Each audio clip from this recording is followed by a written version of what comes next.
Then there's laws about social justice as well.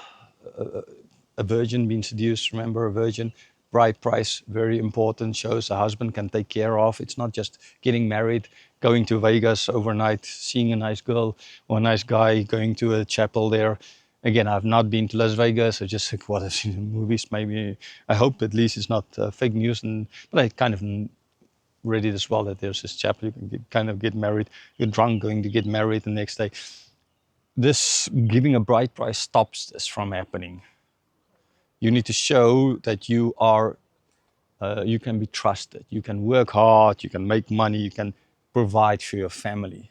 Okay, so it's a very important thing, and it would be great maybe if people, more cultures, I mean, people will might maybe bring it in. It might make for stronger families ultimately, where the husband shows his worth that he can provide for his future wife. Unlike where just the big thing is giving a huge wedding feast, and in India they love doing that, but not only in India, man. So many countries in the world where I've seen it. That the bridegroom and bride for the next 20, 30 years pay off their wedding, wedding feast kind of idea, utter nonsense. Rather, if they would have given the money to the father for a bride price in that way, then you might have had less divorces as well. And I'm not, yeah, I don't know, I might, even in a sense, advocate for something like this, but at least the idea behind it is solid. To prove that this is not you might think, oh man, they were backwater and they had to pray for, and the woman was in like money and like worth, and the feminist will jump up and down, she had to stay a virgin, he not, no, that's nonsense. And so she's like just seen as like cattle which you buy. That's not the point. The point is the husband shows his worth to the family that he can take care of them. Isn't that better? So it's the idea behind it is not she's being bought and seen as cattle. The idea behind it is that he proves his worth to the family. Yes, some people might misinterpret it or whatever, but that was the idea behind it. So it's a very good thing. And again, it would have been great if maybe some of us would be a little bit more and do those kinds of things. Okay, then there's things concerning taking your attention away from God. Sorcerers, permitting sorcerers, lying with an animal, sacrifices to other gods. I spoke about that as well in the teaching.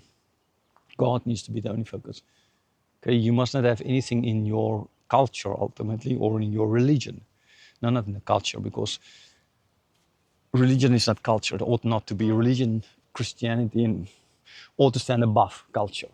In South Africa, oh man, I don't want to go through it as well.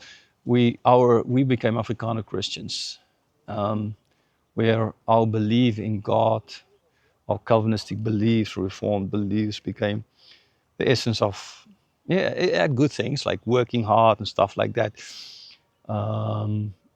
honesty, honor, respect. There's lots of good that came, but then there's apartheid, where we used the Bible to defend ourselves so that we can have our own little piece of land.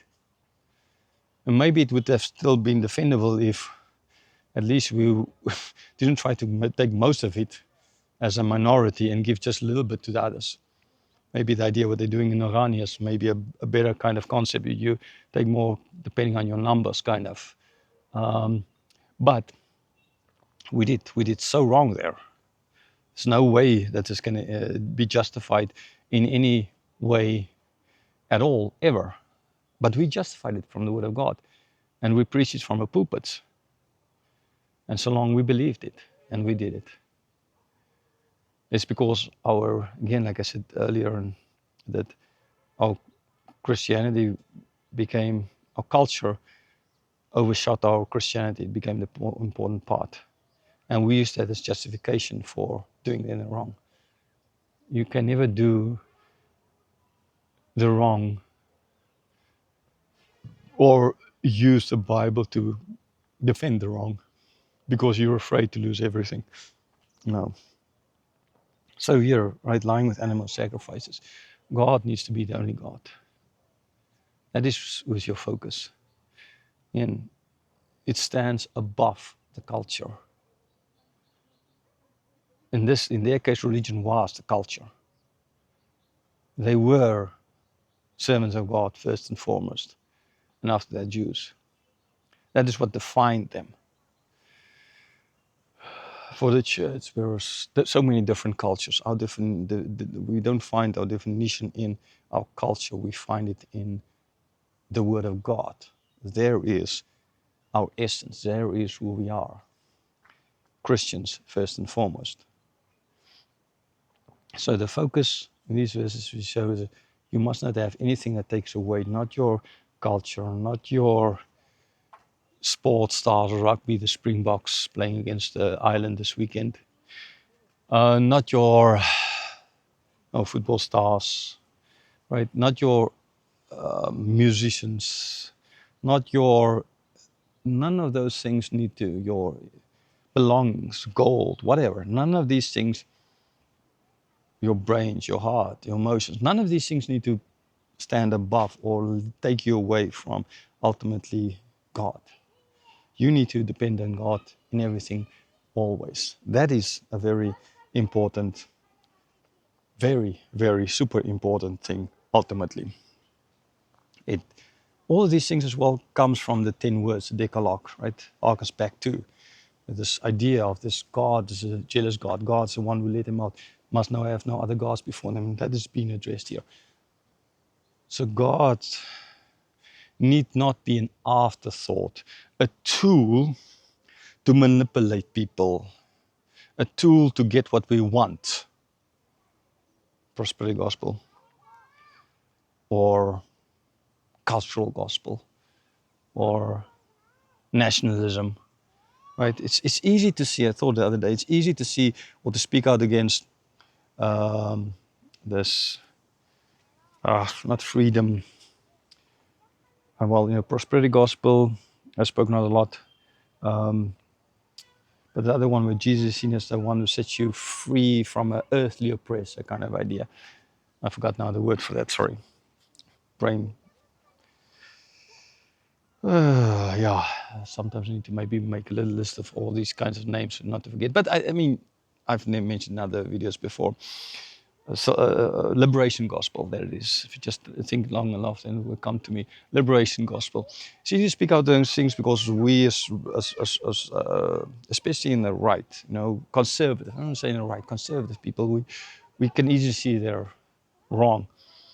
But we are so caught up in a nationalism, Christians, us people, conservative people, that we forget that that is wrong as well. And not speaking out against it is not fair, because that's wrong. We need to address our wrongs and not just the wrongs of others. And I've spoken a lot about now in this conclusion part concerning nationalism as a religion.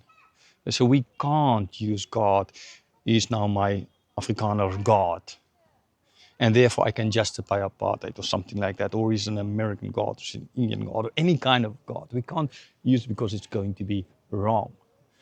He's not a tool to be used. He is the Alpha and Omega. This is where he's the one where it all starts from.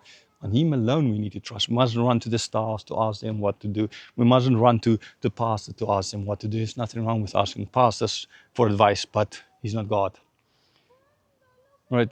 Stars, don't ask them for advice because they're created by God. At least pastors and other Christians, they have a relationship with God, so there can be an input from God and they can speak. And they're given by God as well as tools for this. Okay, but they're not the final word on anything. God is ultimately, that is where you need to go. So don't turn your pastor into a sorceress. Or don't start worshipping or sacrificing to your pastor. Okay, and then, lying with animals. In other words, I explained it's not about having intercourse with an animal per se, but worshipping other gods. So don't mix your Christianity with other gods, other religions.